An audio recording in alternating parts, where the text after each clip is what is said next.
did at one time have a separate benefits administrator for the schools and for the town, and we merged those together again too. So there's another way we're trying to make things more efficient for taxpayers. Right. And I think that's the story that we got to tell, is what we're doing to make things more efficient. Right. And we haven't always been successful at doing that.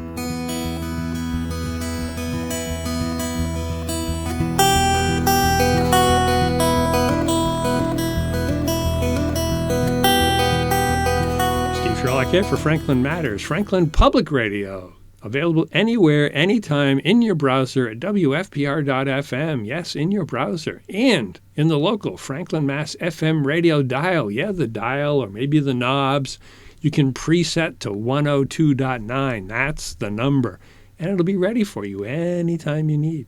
Here in our glorious studio today with Max Morrongiello. Man, look at that chandelier. Man, how'd you get that in here? It's glorious, isn't it? I know. The crystals and, the gold-plated walls. Which room are you in? I don't know. Thank you for having me, Stephen. It's a pleasure. Oh, it's absolutely good. And this is going to be, I think, for the record, the first council quarterbacking of this new term. Oh, boy. And this is actually, I forgot to do my math, but this might celebrate our first 100 days. Ooh, it's close. It's close. It's close. It's coming up. Yeah. So how has the first 100 days been? Well, I think we started off the slow process of we're getting the goals done. We did, I think for no matter what your opinion is, we did address the 444 East Central Street property. True. Surprisingly, we had an issue on marijuana policy, which I don't know how that got in there, but I think that was we got that done. I think the wording on that one in particular was nicely done. Yes. But I think part of it is what goes on behind the scenes, and we've really done a good job of getting to know each other, one-on-one, just, building those bridges as a council, just so when we are ready to debate, we don't take things personally. We all, and I think that is sort of a strength of this council, is that we are really trying to build those bridges. I think it's, we have a lot of challenges ahead of us, and I think we're laying the groundwork, and we're listening, we're asking questions, even if it goes over. That's why we're doing it, is because we're doing the work. And so, yes, those are long meetings, but I think that, we're hands-on, and I think that that's an advantage this council has, that, like I said, even though it goes over, and I think that's something that we want to make sure we're paying attention, and that's what we're doing.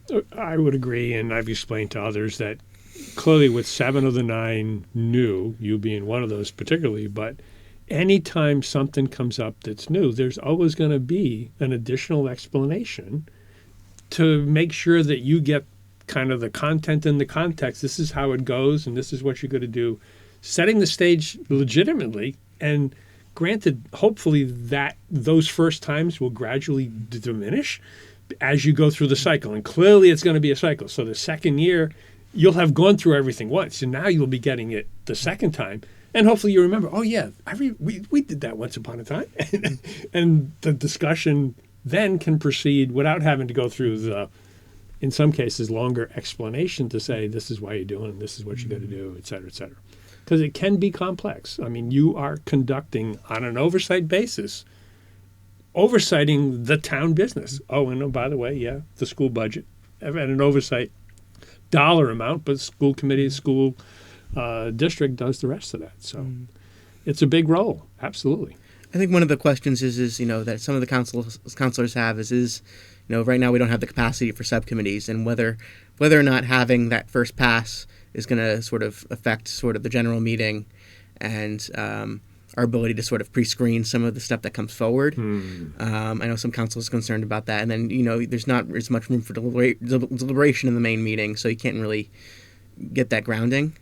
So that's something that the council really has to tackle going forward, and I think that just comes down to staffing. Yeah, and let's develop that on 2 points. One, certainly the capacity for the subcommittees. Granted, you've got the capability. You can create a subcommittee, but then somebody has to execute it. And right now it's Jamie and Julie, and soon to be a communications person, but Jamie is still alone, and there's only so much he can do. So that, related to the budget, will certainly be an issue that the council is going to have to address in terms of how are you going to staff? Because if you don't staff that, then how do you do your business? Because you can't do it alone. And that means we'll have to do it in the general meeting, which is why they're so long. Which is why they're so long, right? Yeah. And then it's going to take a level of trust, which to your credit, at least you've acknowledged you're starting to build those relationships so that if you do have 3 go off here, 3 go off there, they'll have done the bulk of the discussion, which is what I've at least seen with EDC and the capital budget and the other subcommittees. You can work out all the details, so you still have some discussion. But at least the subcommittee chair can say, we covered this, this, this. You'll have had a chance, hopefully, to have reviewed whatever the doc associated with it is, ask the clarification questions, and then, move right in. I think the other thing that makes Franklin unique is because we're a city-town hybrid, we're the only city with a finance committee. And so, when you have other cities that have, subcommittees of the town council that do finance, they don't have that extra pass. Right. So that puts us in a stronger position. It should, and I think that's something the council, hopefully this council in particular, will learn to leverage more, because there are some financial questions that you should be able to ask of them to solve for you, because respectfully, there's 9 specialists from the community in financial matters that respectfully the bulk of you don't have. And if you can let them do the lead work and then bring you, call it, 2 or 3 options, or this is the recommendation, and then you make a decision, that theoretically should give us a better choice and, a quicker choice. As opposed to, yes, you could really noodle through it in a session, but then you're going to be going long sessions. I think one of the things that this is sort of an aside, a personal aside as a counselor, not representing the council, but, I think that a lot of the decisions that come before the finance committee, there's the finance component to it. Are we accounting for all the money? But there's also the political decision. What are the trade-offs? Agreed. And that's something that I think we need to equip the finance committee to be able to better handle. Yeah. Because those are things that require economics rather than finance, or public administration rather than finance, and that's something that I want to make sure we have that expertise on there in the future. And I think, from my observation, that's something that can fairly easily be done, because respectfully, there's CFOs, CIOs, et cetera, on the finance committee. They're asking those questions in the commercial environment, which is where they're getting their expertise. So it's the same questions that you would be asking. And what are the pros and cons? I think as long as that relationship between town council and FinCom says it's not just do the dollars and pennies tie, but are they within the realm of what we should do as a government, and at least allow us to then make the policy decisions and the political decisions accordingly. And that's the other thing is I know I've talked to some FinCom members who have been on the FinCom in the past, and they felt like they weren't as heard as much in terms of what the recommendations were. And I want to make sure that people who do the work that they've done that first pass, they should be recognized for that, and and their judgment should be. That doesn't mean that we should completely trust everything that is done and said, but we should definitely acknowledge the work that went into that. And if you have a committee that's assigned, I think if you have a committee that's assigned to make a recommendation to the council, you shouldn't just throw that out the window when it comes straight to you.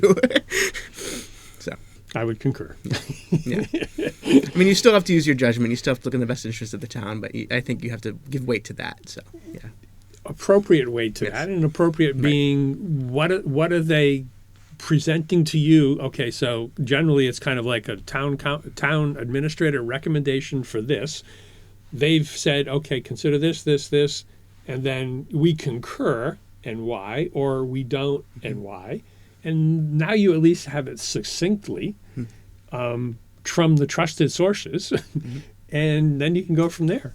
But yeah, we'll see. It can be an evolution, and I've seen some FinComs, have done better than others. And at least looking at this one, look at the resumes, and then hearing some of the questions, there's a good group there that you can certainly get leveraged from very appropriately. Right. For our benefit, because we're all in this. And I think that's the other thing, too, is you're going to have the joint budget subcommittee. And, I think traditionally the people who have been on the council also have their own finance committee that are part of that same committee, so it might make it easier as opposed to just appointing different people to that. That hasn't been decided yet. Right. But being able to have that cohesive school finance. It needs to be a unified approach, and I know that's one of the things that we'll probably get a little bit more detail on, but at least there seems to be a consensus on actually not just having a 5-year fiscal plan, but actually a strategy to work the plan. And that strategy has been missing because, if anything, we've had kind of the 1-year strategy. For this year override or that year override, nothing strategic in terms of this is where we're going. This is how we're going to get there. And that, I think, is really, really needed. And that, I think, brings us to sort of the budget that was on the agenda. And I think on one hand, I didn't bring it up at the meeting. I think I was concerned that we didn't really have a chance to discuss the revenue picture for this upcoming fiscal year and how to handle that. But at the same time, I do think that everyone's burned out in terms of looking at the future of the revenue piece.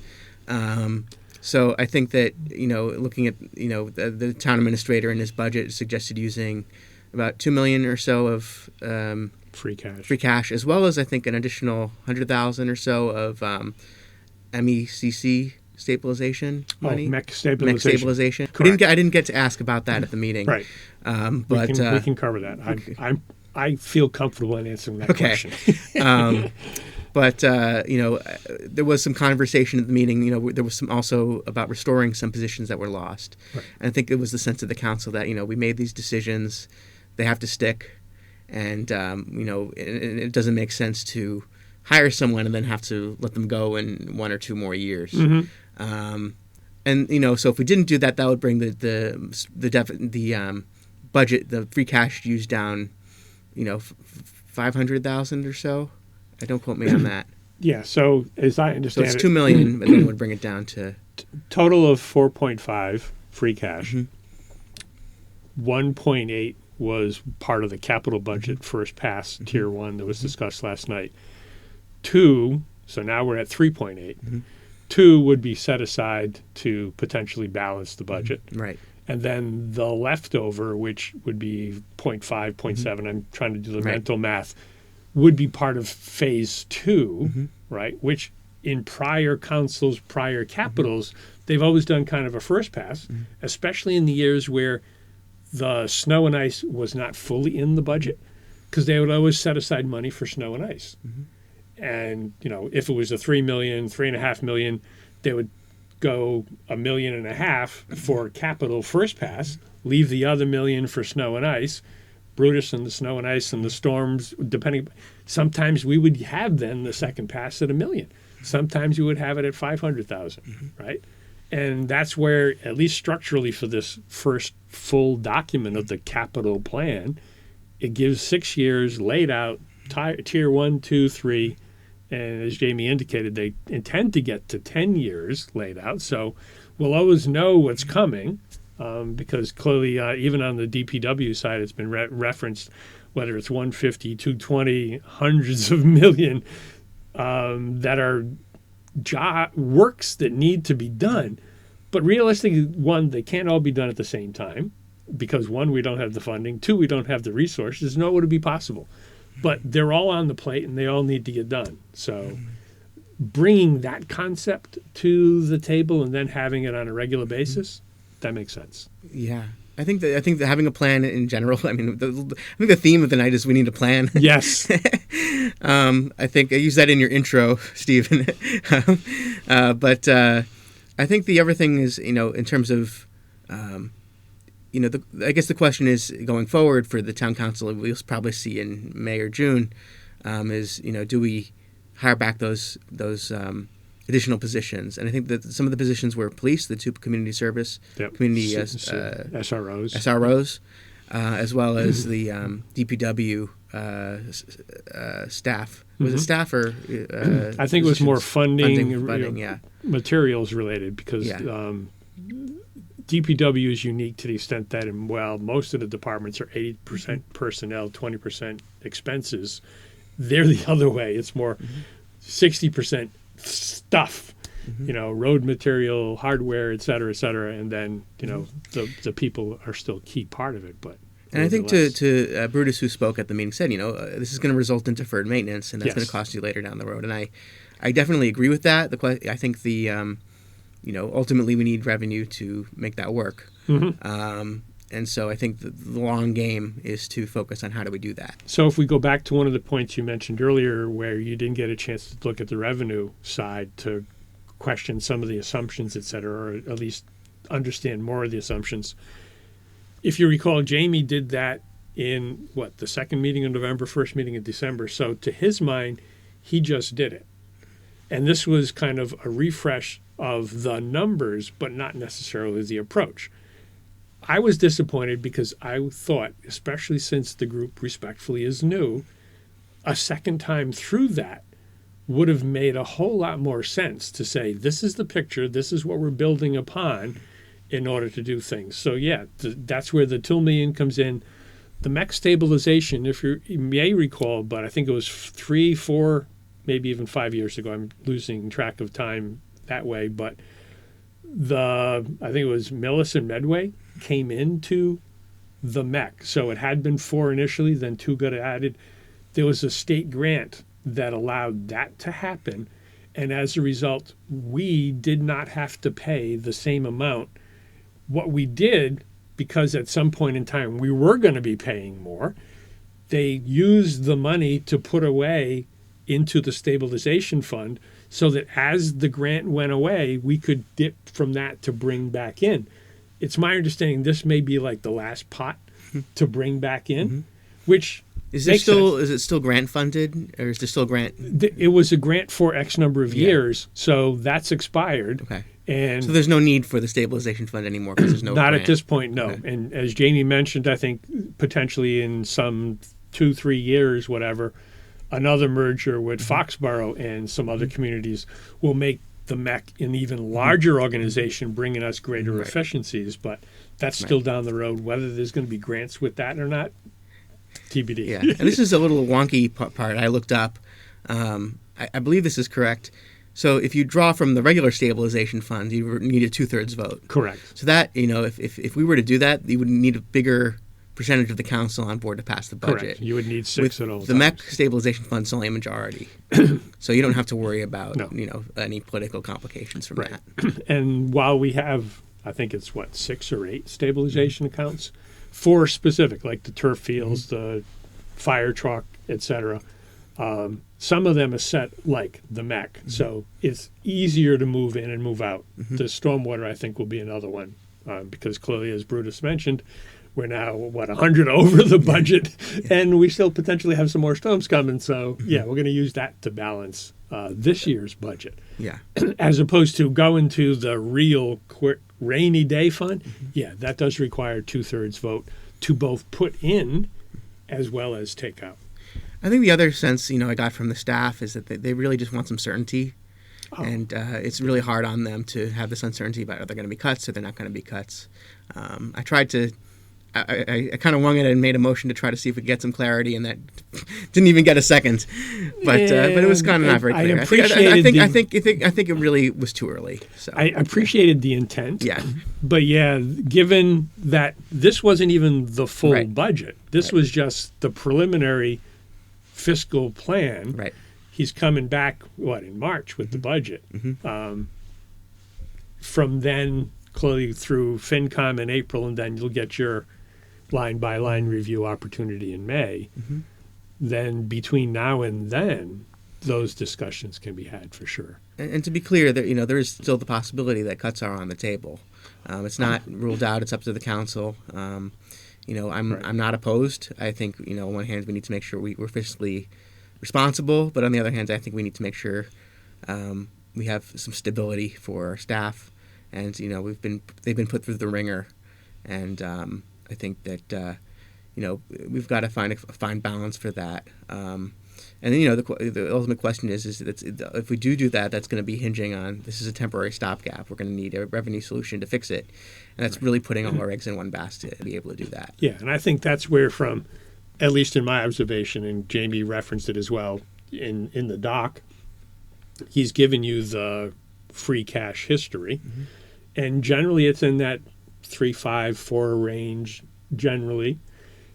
To the extent that we can continue to do that, then it could be possible. And certainly I would not advocate doing it on a regular basis, but holding aside, if we use the 2 this year and then maybe 2 next year, to at least give the time to put the strategy together, which is one, but then sell the strategy to the community. I don't see how the strategy can't include 1 or more overrides. And clearly that's going to be the real hurdle to get to. How do we truly convince everybody that truly this structural deficit has been here for years and years and years, and now there's no other way around it? Right. Because we can truly nickel and dime, but those are just nickels and dimes. They're not the millions. Right. And I think that's my I 2 just cents. I know this isn't in the meeting, but I think it just reserves repeating, because people ask, well, why do we know where we have inflation that is growing faster than 2.5% plus new growth. Correct. And so the amount we're spending on services is flat, or we have to decrease because inflation's going up and we can't maintain the same level of service. The other piece of that is healthcare is a big driver of inflation. Major driver. And so we are trying to save some money by going to the GIC, the Group Insurance Commission, which is a sort of a consortium of different towns, part of the state. It's a state-run piece. So as I understand, all the state employees in there and a number of communities. So from a risk management perspective, you're now going from, call it 2,000-3,000 of Franklinites, now to call maybe it's 200,000, maybe it's 2 million people in the pool. That just makes it a lot easier for the plans and the risk managers on the health side to start pricing accordingly, because it's all risk management. And as Jamie's mentioned, the last couple of years, unfortunately, we've been costing the health insurer, whereas before they were making money off us because we were so healthy and not making a whole lot of claims. Things have changed a little bit, and that's just the way it is. But getting into a bigger pool theoretically should give us some better savings. Still, it's not going to solve the healthcare issue, but we should, as healthcare continues to go, we should be getting less and less of an increase. And I think the other problem is, I could be wrong about this, but not only is the issue that health insurance is going up, but we have of our workforce older people in the workforce, so that also is driving up healthcare costs faster than just average healthcare. Right. And you get a couple of injuries, you get some other significant issues, and that affects that line. We're benefiting as well because for the younger folks that are coming in as getting hired, apparently some of them are not taking health care. They're still on their parents' plan. So we're saving that way.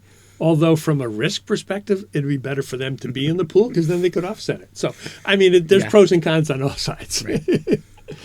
But I think, in terms of the budget, there are some deviations from the previous fiscal year, but I think for the most part, I think the council is, focused on level service, and we'll see how things play out in terms of, whether we want to go below that or above that. But I think that, we have some tough choices to make, but I think we're ready to make them. Yeah, I hope so, because I know at least from the school perspective, they've come in with a level service, assuming, and actually the healthcare has taken out of, and it's in the town. It's a net change for the town because they were giving the money to the schools anyway, so now it's just staying on the town side. But the key piece is, at least from a comparison perspective, every department budget, school included, is now apples to apples, where you always had to say, well, it would have been 2.5, but it was 3.6 because of healthcare, right? So now at least it's all on the same level playing field. And to their credit, having done the redistricting, taking, I think it was 3.2 permanently out of the budget, and now they're coming in and having taken, 1 out of the prior, 2 out of the prior, because of the overrides, they've taken significant millions of dollars out of the school budget. Yeah. So I think primarily that, I think that was a framing issue rather than anything. Well, I don't disagree. Yeah, I think that was how it was framed, and I'm disappointed that we had to do it because of that. But I think that I hope whatever helps us get to the ball, down the field. Over time, and that's where, at least from the historical perspective, I can add to that. I remember in the days when the first MOU came to take, I think it was the custodians, and then the fields, and then there was the deal on technology and facilities. The town has historically been trying to help the schools better manage their budget by focusing just on school educational activities, right? By assuming those that respectfully are kind of infrastructure things, right? And somehow that got clouded or got lost along the way, so that there's still this division between town and schools that I think is inappropriate, because there is no, and the managers, department heads will from time to time, I can't do this unless they're helping me.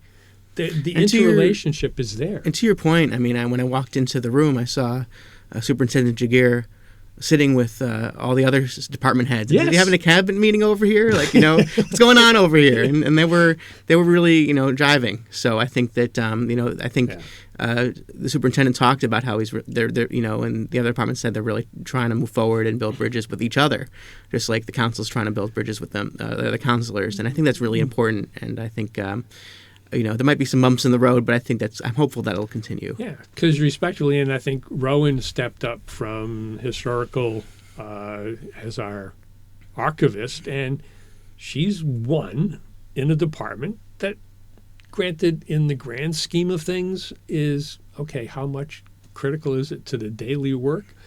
But from a history perspective, those are our archives. That is still a critical piece. So that, as an example, they've been getting together, Library, Senior Center, the other departments, because to a certain extent, they're trying to figure out how they can help each other, considering that somebody may go. Well, how do we continue to help do the work?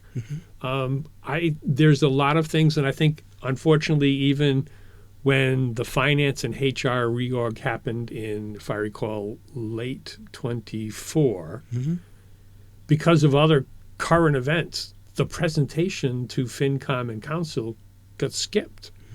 So people don't know behind the scenes how the finance department and how the human resources department are so integrated, providing backup to each other, town and school, and they're much more efficient.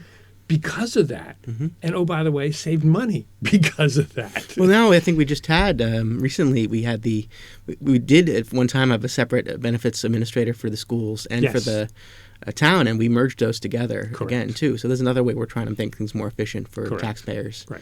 And I think that's the story that we got to tell, is what we're doing to make things more efficient. Right. And we haven't always been successful at doing that. And to go back to HR as an example, they've had an approval to fund to do digital applications. They haven't been able to implement it because they don't have the resources and time and bandwidth to implement it.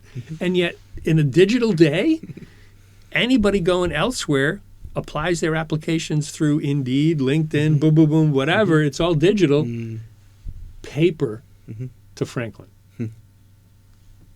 That boggles the mind. Wow, I didn't even know that, to be honest. That's crazy. So yeah, I think I think it's good that we're trying to build a team. And the other thing too is that the department heads are also talked about how with the limited bandwidth of the town administrators department, they're leaning on each other more when they can't get an answer from Jamie right away, and it's it's kind of. They're coping. It's a coping strategy. Coping, yeah. Yes, so. Absolutely. Yep. And I've been impressed with how they've coordinated.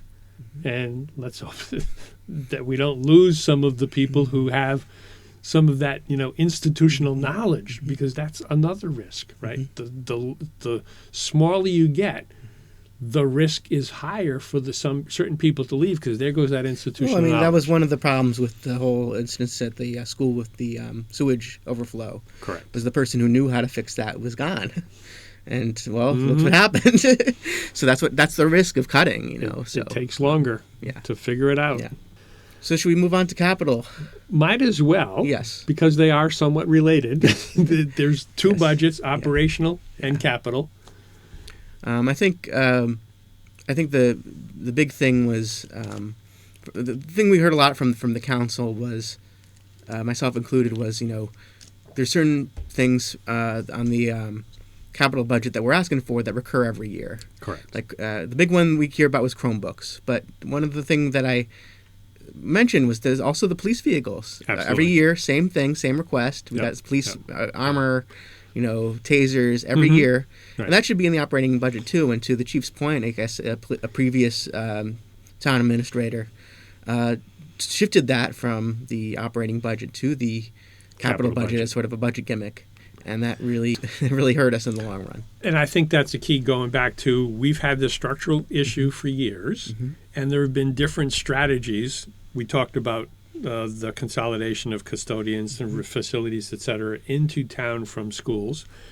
But yeah, that was another aspect of it. So because you had the free cash, and free cash, because it's neither free nor cash, it's kind of one-time use things, you can put it aside. So you have, put $100,000 aside.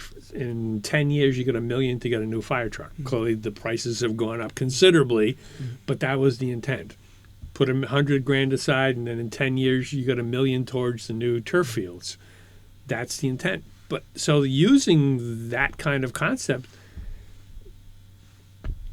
technically, yeah, as much as it's an operational requirement, cars can be depreciated, so they can be capital. And we've got, by the way, we've got free cash. Let's use that. So a lot of things and certainly it's been referenced, I don't want to skip them all, but between DPW, police, fire, even on the school side, books.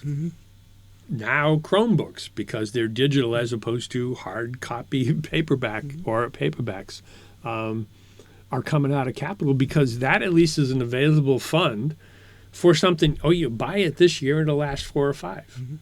Granted, you may buy, as in the Chromebook case, you've got to buy over 6 years, because that's the bandwidth we have funding-wise to replace the existing set of Chromebooks that, 4,500 were bought 6 years ago because of COVID with some federal grants.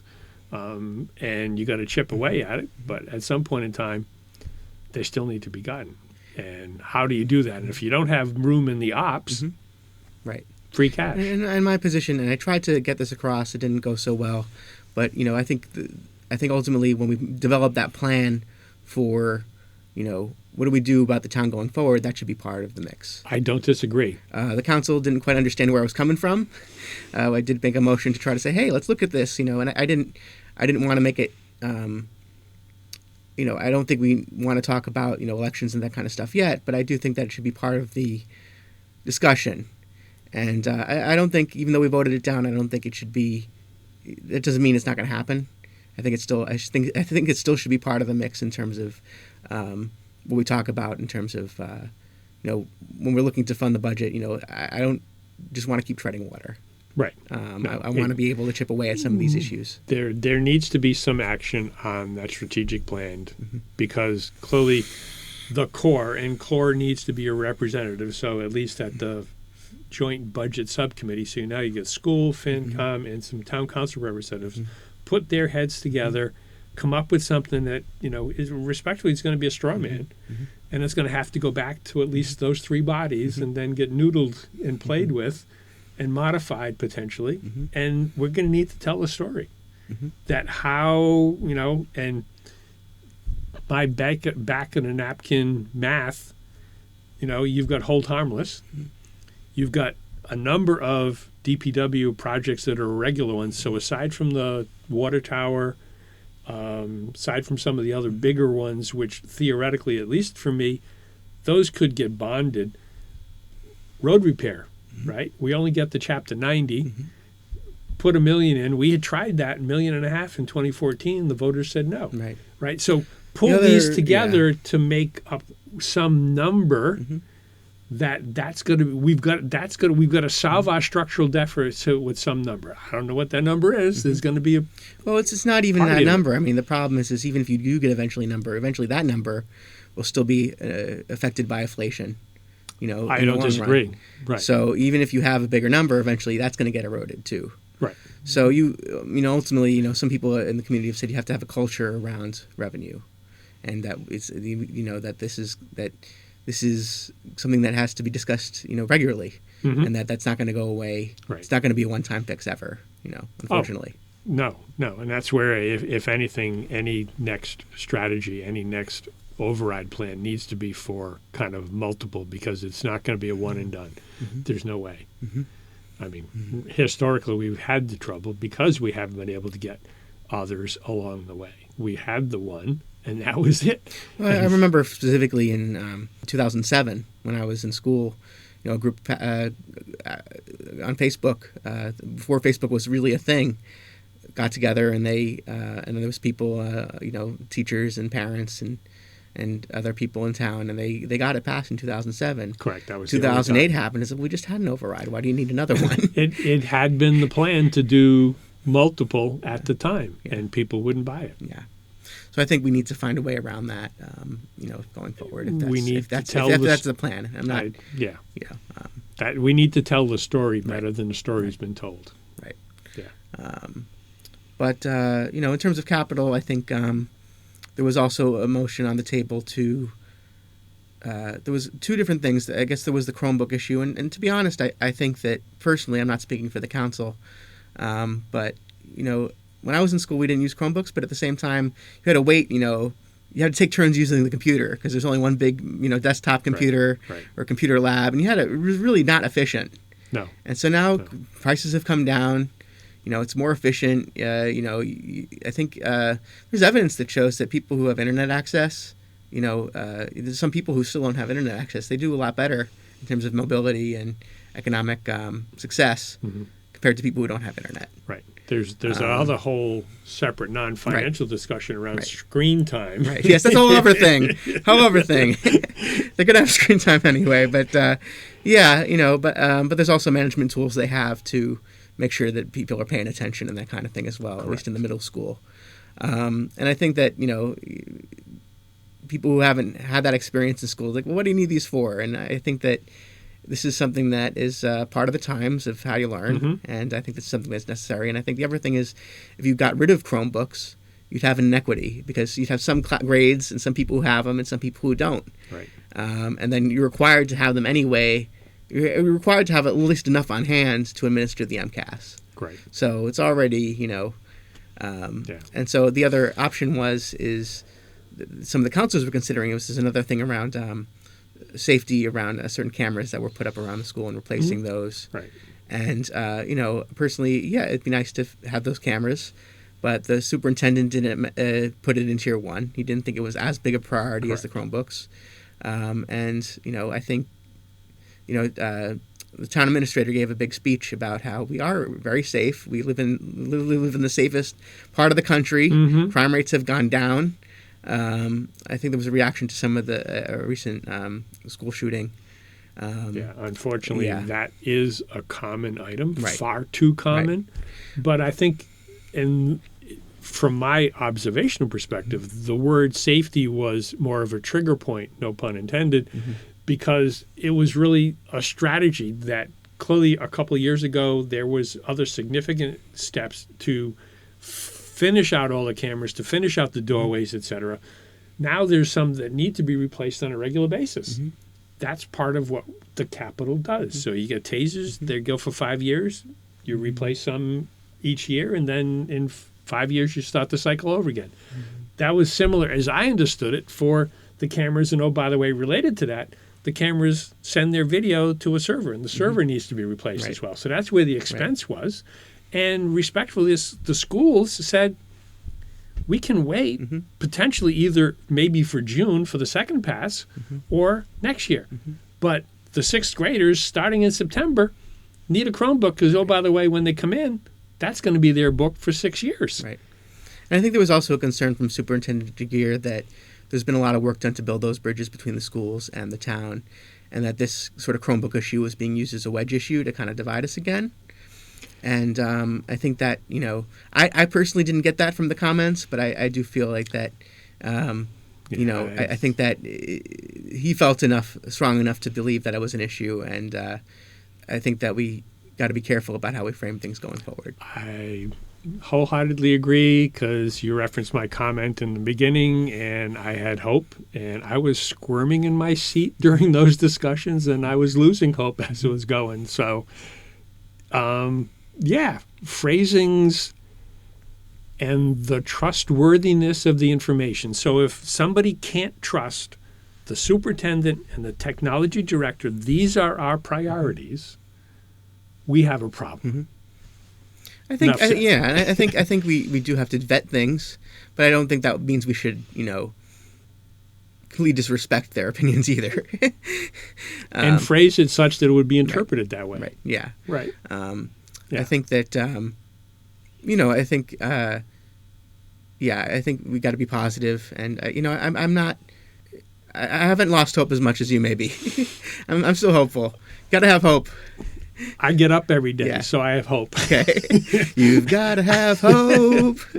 Mustn't sit around and There hope. are some times when, things other happen, then you kind of lose it a little bit. But then, you know. No, but I think the department heads are still strong. I don't think that, I think that was, I didn't see that, I think, if anything, I think it reaffirmed the superintendent's commitment to that, which was good.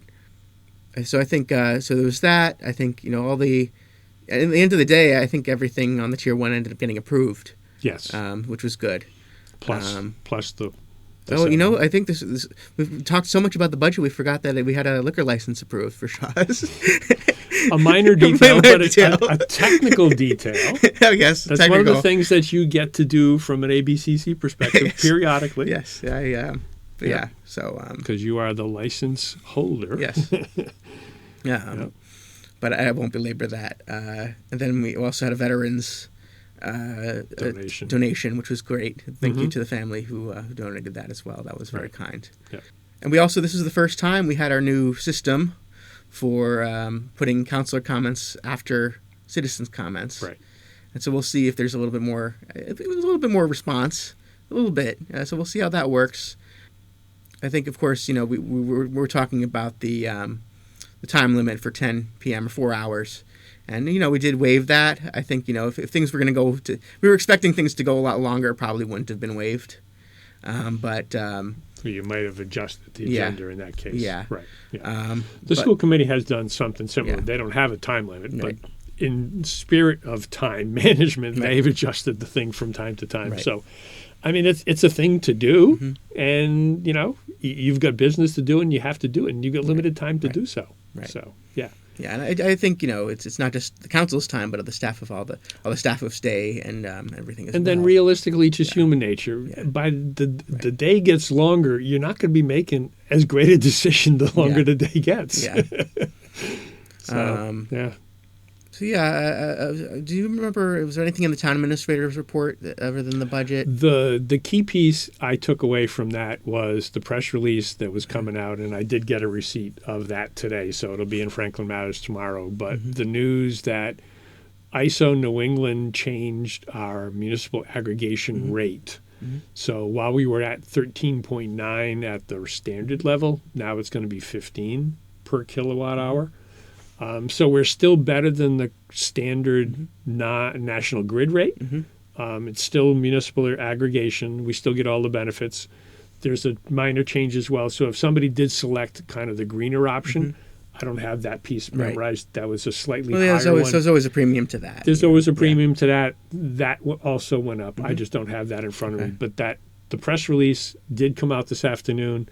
It'll be on Franklin Matters. I'm sure it'll be on the town page. So, and people, that's an opt-in thing. So people, if you are listening at home, want to opt into cheaper energy, you can still get a discount over national grid. Right. And when it was first implemented, I think 7 years ago, everybody was opted in automatically. You needed to opt out. And legitimately, if you already had a solar system or already had a specific deal, then it made sense to opt out. Given some of the other gyrations in the market, if folks haven't opted in, this is still, from my understanding, the best deal to get. So consider it. I mean, you're now, and we've talked about the pool, the pool of Franklin now is bidding together as opposed to Right. just Max and just Steve trying to get a good price. Right. So So market power, market power, Yeah. absolutely. And do you know if the town of Franklin for itself uses that system? Yes. They do. Okay. Well, and that's most of their own electricity comes from the solar panels Okay. up at the Abbey, from what I understand. Oh wow. Yeah. Okay. Yeah. I gotta try some of their chocolate sometime. I hear it's really good. Yes. And I guess the other thing is one thing that I've been hearing a lot on Facebook is about the distribution. The distribution is a lot more expensive than the supply. But I mean, if you think of all those wires that have to go over miles and miles and all the transformers and I mean, it's one thing to have an engine that burns or a turbine that spins, but to actually transport that is a lot. Well, and that's where the other word is infrastructure. Somebody has to put the wires somewhere, in the electrical case, put the pipes in the gas somewhere. And it would be nice, some of the newer developments certainly have them underground, so they're a little bit safer. During storms, trees don't fall and knock down wires. And if the wires are buried underground, a car, running awry is not going to hit a pole and then kill the pole and drop the wires. Somebody still needs to maintain that. So there's another whole set of arguments around the funding approval for allowing the energy companies to recoup their costs and still maintain their shareholder statuses. I mean, I won't go there. Right. But there Well, are that's the whole discussions thing there. is that, I mean, first of all, there's the short-term versus long-term investment of these things. Correct. And what's the position of these utilities. But the other thing is, in economics, we learn about, you have private goods, which is, you could buy and sell things in a free market, competitive market. But when it comes to utilities like phone or, the grid, it doesn't make sense to have two sets of wires or three sets of wires delivering the same energy. Correct. It's expensive. So that's what we call a natural monopoly. And that's why you have one entity, and it is a monopoly, and that's why you have regulations on that monopoly. And there's different ways to do it. You could, have it be public, and then have a whole other set of problems with it. Right. Or you could say, okay, we're going to have you invest in it, but you can have shareholders, but we're going to control the rates so that you don't use your monopoly power to overcharge people. And there are communities that have their own entity that provide the power. So we've got an aggregation deal, so we're doing it that way and taking the market advantage. With the distribution specifically is the monopoly, yeah. Right, and at least it's split out, so you can see the two separate costs. At one point in time, you just got one bill and you didn't know what it was. And that was the original thing around competitive supply, is you could provide some competition supposedly with low prices. Right. But the problem with that is people are getting misinformation from the people who are the suppliers. And in economics, when you have perfect information, you know what you're getting. But when you don't have perfect information, you get, things don't work so efficiently. Correct. So I actually wanted to ask you, Steve, is there any sort of urban legends or things around the interwebs that we could take the time to sort of combat or dismiss or to acknowledge that you've seen? I just there's always a lot of misinformation out there, and I always just want to see what can we do to just kind of combat it a little bit. Nothing top of mind at the moment. I know at the beginning of the school year there had been that thread around the superintendent moving his office to Pond Street. That was debunked multiple times. Hopefully people understand that, yes, he has a space there for when he visits there, but it doesn't mean he moved his office. That also goes back to a resource side on the schools where one of the admins that was supposedly in the budget ended up getting cut. So they're sharing admins, and admins are spending a couple of days here and a couple of days there. So he had to go there as well as part of, and get it. So, yeah, that's one of those. Hopefully it's put aside by now. I haven't heard something of that nature since.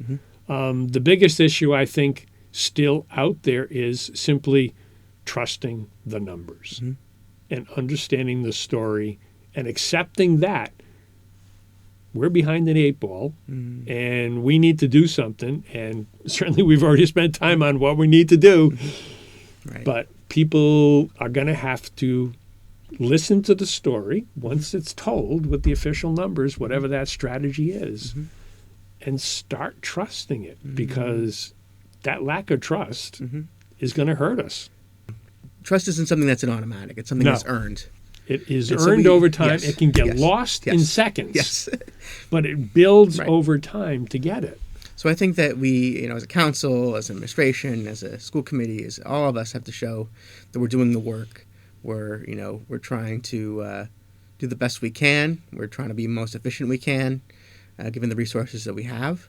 So trust is earned, and I'm hoping that I, as a counselor, can earn your trust, and that that I'm doing what I can to make the best impact in our community. And and I hope others will do the same with that, because I think it's really important for us to do that. No, I think it's very important for us to do that, and that's where, in my role, certainly kind of having these conversations with business, authors, musicians, whatever, to share what's going on in the community, try to give that full perspective, because we have to do what we can do for our community and recognize that we're integrated with the rest of Mass, the rest of New England, the rest of the world.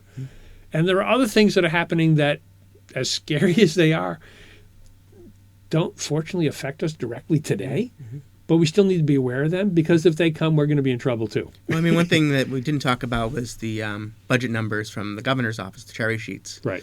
And originally the Massachusetts Municipal Association, which Town Administrator Helen has been spending a lot of time with as a former president, trying to push for more funding from local aid.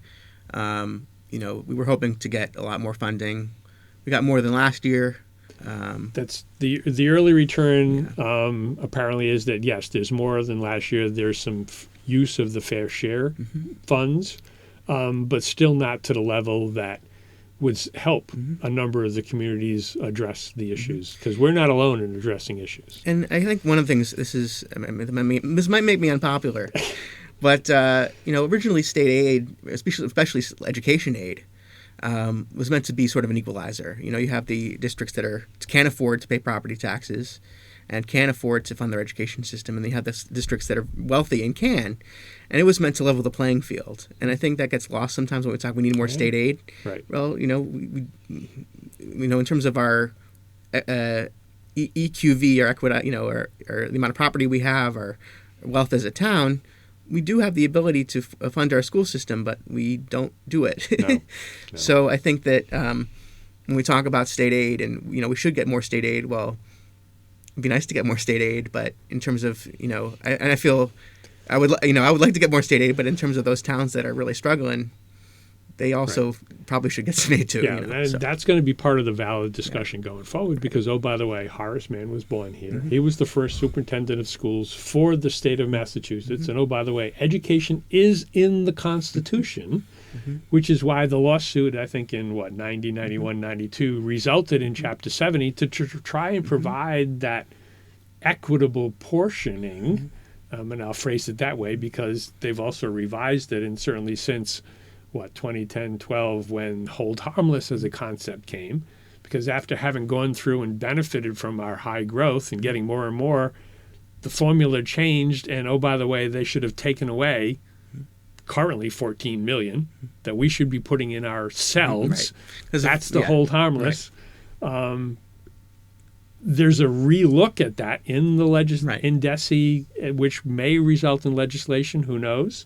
That's still out there. So, yeah, we need to be aware through our legislative delegation, who has generally been very good at taking care of us. Right. They've created that hold harmless for us and provided at least kind of the special ed, senior circuit breaker, and transportation as opportunities where we're not held to that hold harmless piece. Speaking of that special education, I just want to give a shout out to the schools for being innovative with trying to bring more special education in-house, and that saves us a lot of money. Absolutely. And as someone who's actually been a product of the special education system in Franklin, I'm appreciative of that. Yes. But I think that hopefully, I believe our state legislators are on the case, and I think it's on their radar. So I'm hopeful that will continue. Or at least there'll be something to keep us going if things change. Right. But there's a lot of different variables we're playing with, and I think people I'm very fortunate that the town services are as good as they are for the amount of money we spend on them, and I think that's, I was talking to, some staff members earlier, and they say, this isn't going to be sustainable. Something's going to give eventually. You can't just keep being more and more efficient on less and less and less. Right. And so I think, it's up to the citizens of Franklin. What kind of town do you want? What are your priorities? What's important to you? And I think, if you can't afford an ambulance, that's not good for you personally. If you can't afford a police officer and you're in trouble, that's not good for you personally. If you can't, if there's less people, at the senior center, if there's less people in our school system, this all affects us. So I invite, if you think there's concerns about the budget, look at it. Reach out to me. I'm more than willing to dig in, try to find out, go to the Franklin website. You shoot me an email. I'm happy to answer. I've been very responsive to folks sending me emails, so I'll be happy to get back in touch with you. But yeah, come to the Finance Committee meeting. I'm still the only person I think I'm still the only person who's actually commented on, had a concern about the budget and a FinCom meeting ever in the last decade. Other than me.